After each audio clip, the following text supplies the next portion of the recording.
আসসালামু আলাইকুম প্রিয় দর্শক, আপনাদেরকে শুভেচ্ছা জানাচ্ছি বাংলাভিউ রাতের সংবাদে। সাথে আছি আমি চৌধুরী নাদিরা। প্রথমেই শিরোনাম।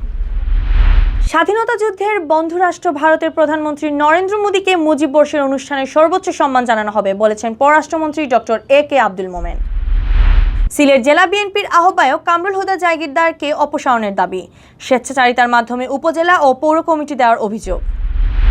সিলেটের গোলাপগঞ্জে এক ব্যক্তির মস্তকহীন লাশ উদ্ধার, পরিচয় শনাক্ত হয়নি। সুনামগঞ্জের তাহিরপুরে জমি সংক্রান্ত বিরোধ নিয়ে চাচাতো ভাইয়ের হামলায় যুবক নিহত। ওসমানীনগরে ভুট্টা, সূর্যমুখী ও সরিষা চাষ করে সফলতার মুখ দেখেছেন এক কৃষক। আগামীতে চাষাবাদে আগ্রহী হচ্ছেন অনেক কৃষক।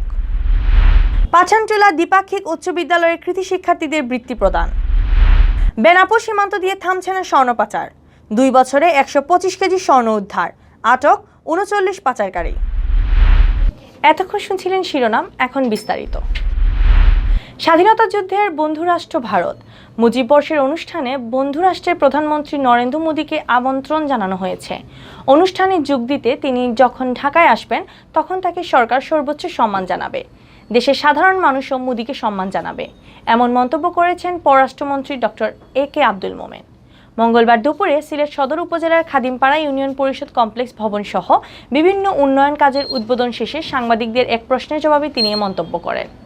আগামী 17 মার্চ মুজিব বর্ষের অনুষ্ঠানে ভারতের প্রধানমন্ত্রী মোদীকে আমন্ত্রণ জানিয়েছে সরকার। তবে দিল্লিতে সম্প্রতি উগ্র হিন্দুত্ববাদীরা দাঙ্গা বাঁধিয়ে সংখ্যালঘুদের হত্যা ও তাদের বাড়িঘর ভাঙচুর ও অগ্নিসংযোগের ঘটনা ঘটানোর পিছনে মোদী ও তার স্বরাষ্ট্রমন্ত্রী অমিত শাহকে অভিযুক্ত করে বিক্ষোভে নামে দেশের কিছু দল ও সংগঠন। তারা মোদীকেই উগ্র হিন্দুত্ববাদী নেতা আখ্যা দিয়ে মুজিব বর্ষের অনুষ্ঠানে তার আগমনের তীব্র বিরোধিতা করেছেন। এ প্রসঙ্গে পররাষ্ট্রমন্ত্রী বলেন, গণতান্ত্রিক দেশের সকলের মত জানানোর অধিকার আছে, তবে আমাদের স্বাধীনতার বন্ধু রাষ্ট্রের প্রধানমন্ত্রীকে সর্বোচ্চ সম্মানই জানাবে সরকার। বাঙালি বরাবরই অতিথিপরায়ণ, তাই অতিথিকে সম্মান জানাবে এদেশের সাধারণ মানুষও। এ সময় মন্ত্রীর সাথে ছিলেন সিলেটের জেলা প্রশাসক কাজী এমদাদুল ইসলাম, জেলা আওয়ামী লীগের সাধারণ সম্পাদক অ্যাডভোকেট নাসির উদ্দিন খান, সাবেক সাধারণ সম্পাদক শফিকুর রহমান চৌধুরী, মহানগর আওয়ামী লীগের সাধারণ সম্পাদক অধ্যাপক জাকির হোসেন, সিটি কর্পোরেশনের কাউন্সিলর আজাদুর রহমান আজাদ প্রমুখ।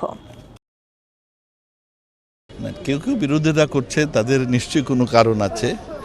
তবে আমরা ভারতীয় প্রধানমন্ত্রী, আমাদের প্রতিবেশী এবং আমাদের মুক্তিযুদ্ধের আপনার সহযোগী যোদ্ধা, আমাদের ভিক্টরি এবং ওদেরও ভিক্টরি একইভাবে।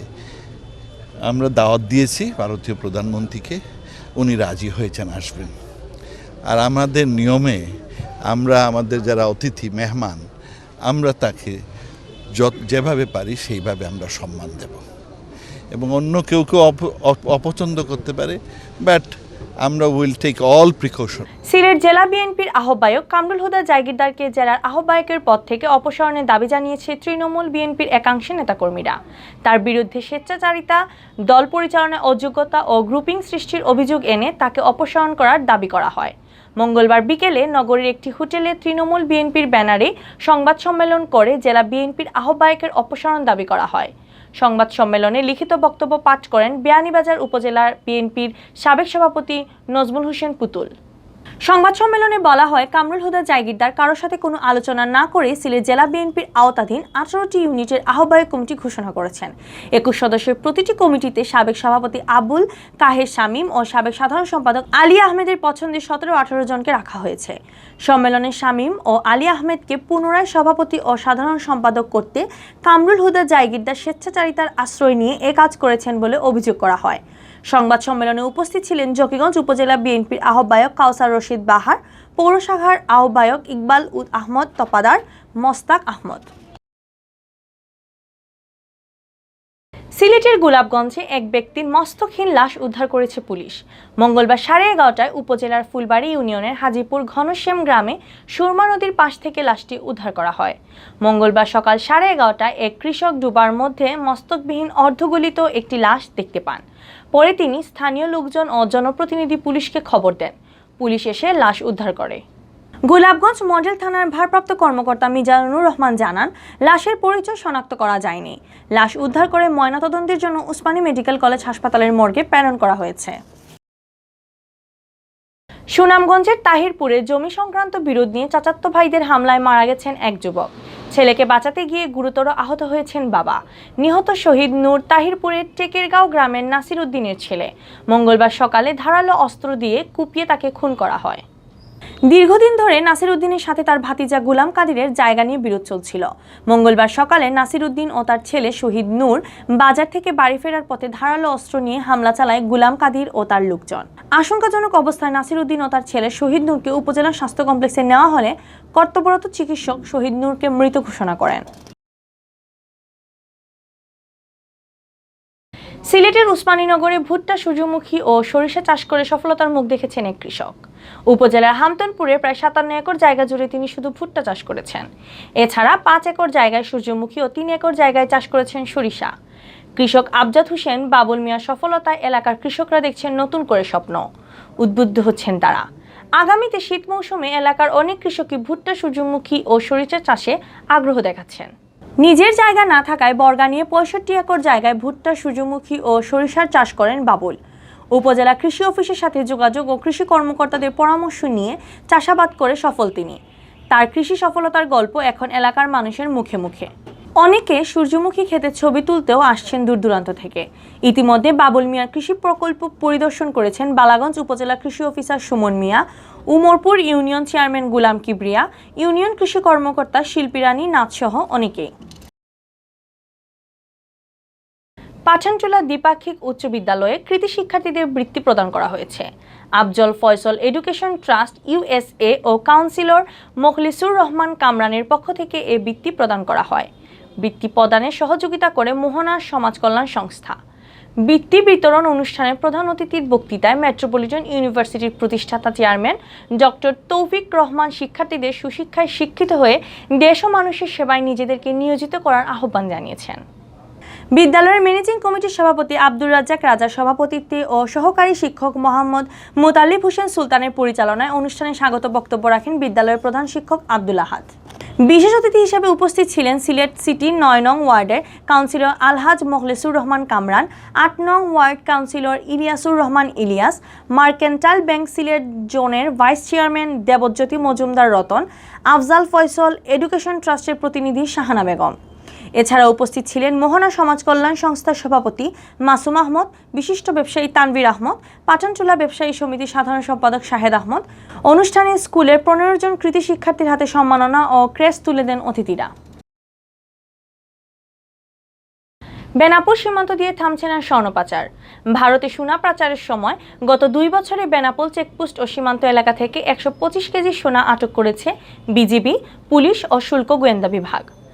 অভিযোগ আছে প্রশাসনের কতিপয় দুর্নীতিবাজ কর্মকর্তার যোগসাজশে চোরাচালানি চক্র অনুপ্রবেশকারী, পরিবহন শ্রমিক, হুন্ডি ব্যবসায়ীদের মাধ্যমে চোরাচালান চলছে। মাঝে মধ্যে কেউ কেউ আটক হলেও পর্দার আড়ালে থেকে যায় প্রকৃত চোরাকারবারীরা। বেনাপোল থেকে মোহাম্মদ ইকরামুল ইসলামের প্রতিবেদন, জানাচ্ছেন সাকলিন হক। বেনাপোলের সাথে ভারতের রয়েছে 70 কিলোমিটার সীমান্ত। এর মধ্যে অন্যতম হচ্ছে গোগা, কায়বা, পুটখালি, দৌলতপুর, সাদিপুর, গাদিপাড়া, রঘুনাথপুর ও শিকারপুর এলাকা। গত 2 বছরে এই সীমান্ত পথ দিয়ে ভারতে পাচারকালে উদ্ধার হয়েছে 125 কেজি স্বর্ণ। এসব ঘটনায় আটক হয় 39 পাচারকারী। আটককৃতরা কেবলমাত্র বাহক হয়, ধরাছোঁয়ার বাইরে থেকে যায় মূল পাচারকারীরা। ফলে বেনাপোল দিয়ে বন্ধ হচ্ছে না স্বর্ণ চোরাচালান। বেনাপোল একটি অত্যন্ত নিরাপদ রুট হিসাবে ব্যবহার হচ্ছে দীর্ঘদিন থেকে এবং একটি আন্তর্জাতিক রুট হিসাবে পরিচিত এবং ভারতের সাথে যোগাযোগ ব্যবস্থা অত্যন্ত কাছে হয়। বেনাপোল দিয়েই এই সোনা পাচার হয়ে থাকে, কারণ স্থলপথে এবং স্থলপথ যেহেতু নৌপথ নেই বেনাপোল দিয়ে, স্থলপথে কুটখালি, বুগা, দৌলতপুর, তারপরে আপনার ধান্যখোলা, ঘিবা, এইসব বিভিন্ন সীমান্ত দিয়ে এগুলোর অহরহ সোনা পাচার হয়ে থাকে। যাদের কাছ থেকে উদ্ধার করা হয় তারা শুধুমাত্র বাহক এবং তাদেরকে আটক করে যদি ইন্টারোগেশন করা হয় তাহলে মূল মালিককে ধরা সম্ভব হবে। স্বর্ণ চোরাচালানিদেরকে আটক করা হলেও তারা মহাজনের নাম বলে না এবং প্রশাসনের পক্ষ থেকেও তাদেরকে মূল মালিকদের নাম বলার চেষ্টাও করানো হয় না, যার ফলে সবসময় মূল হোতারা ধরাছোঁয়ার বাইরে থেকে যাচ্ছে। পাচারের সিন্ডিকেটটা অনেক শক্তিশালী এবং এই শক্তিশালী সিন্ডিকেটটা বিমানবন্দরগুলো যেমন ব্যবহার করে তেমন বেনাপোল বন্দর এবং এই রিজিয়নটাও তার থেকে কোনো রকম বাদ হয় নাই। এভাবে আমরা দেখি বিগত 2 বছর ধরে উত্তরোত্তর স্বর্ণ পাচারের হার বেড়ে যাচ্ছে। বেনাপোল সীমান্ত দিয়ে স্বর্ণ চোরাচালান ও আটকের কথা জানিয়ে পাচারকারীদের বিরুদ্ধে বিজিবি সতর্ক রয়েছে বলে জানালেন বিজিবির এক কর্মকর্তা। স্বর্ণ চোরাচালান মূলত বেনাপোল বন্দর দিয়ে যতটুকু হয়ে থাকে আমরা গত 2 বছরে প্রায় 125 কেজি পর্যন্ত স্বর্ণ আটক করতে সক্ষম হয়েছি, যার মূল চালানটি স্থলবন্দর দিয়ে বিভিন্ন উপায়ে ভারতে প্রবেশের কারণ সময় আমাদের কাছে ধরা পড়েছে এবং এটা নিয়ে আসামি সহ আমরা মামলাও করেছি। মূলত ভারতের সাথে যোগাযোগ ব্যবস্থাটা এদিকে একটু উন্নত এবং সময় কম লাগার কারণে এটা এখানে হয়ে আসছে। বাট গ্রাফিক্যালি যদি আমরা চিন্তা করি তাহলে 2018 থেকে 2019-এ এই চোরাচালান এই বন্দরে অনেকাংশেই কমে এসছে এবং আমরা আরও বেশি তৎপর রয়েছি যাতে এটা না হয়ে থাকে। শার্শা ও বেনাপোল পোর্ট থানায় গত 2 বছরে স্বর্ণ চোরাচালান সংক্রান্ত ঘটনায় 51 জনকে আসামি করে 41টি মামলা হয়েছে। স্বর্ণ চোরাচালান প্রতিরোধে পুলিশ কাজ করে যাচ্ছে। শার্শা এবং বেনাপোল পোর্ট থানায় বিগত 2018 এবং 2019 সালে মোট স্বর্ণ চোরাচালান সংক্রান্ত 51 জন ব্যক্তিকে আসামি করে মোট 41টি মামলা রুজু করা হয়েছে এবং আমরা এই সংক্রান্তে প্রায় 125 কেজির মতো স্বর্ণ উদ্ধার করেছি। এই ধরনের অপরাধের সাথে যে বা যারা জড়িত তাদেরকে ইতিমধ্যে চিহ্নিত করা হয়েছে এবং ভবিষ্যতে যেন এই ধরনের কার্যক্রম না হতে পারে সেক্ষেত্রে আমাদের থানা পুলিশ খুবই সতর্কতার সাথে তাদের স্বর্ণ পাচারে প্রশাসন আরও কঠোর হবে, খুঁজে বের করবে মূল হোতাদের, এমন প্রত্যাশা স্থানীয়দের। এতক্ষণ শুনছিলেন বাংলাভিউ সংবাদ। এরপর প্রচারিত হবে সিলেটের আঞ্চলিক ভাষায় সংবাদ। দেখার আমন্ত্রণ রইল। সাথে থাকার জন্য ধন্যবাদ।